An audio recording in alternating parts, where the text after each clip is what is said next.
கர்த்தருடைய நாமத்துக்கு மகிமை உண்டாவதாக. இன்றைய வார்த்தை சங்கீதம் 145:8.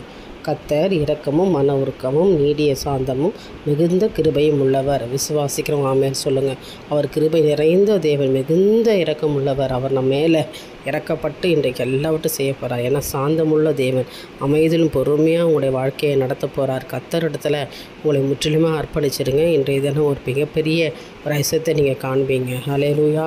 அவர் இரக்கத்தில் ஐஸ்வர்யமுள்ள தேவன். கர்த்தர் எல்லார் மேலும் தயவுள்ளவர். அவர் இரக்கங்கள் அவருடைய எல்லா கிரியைகள் மேலும் உள்ளது என்று வேதவசனம் சொல்லுகிறது. எனக்கு அருமையானவர்கிட்ட இந்த வார்த்தையை நீங்கள் விசுவாசிக்க வேண்டும்.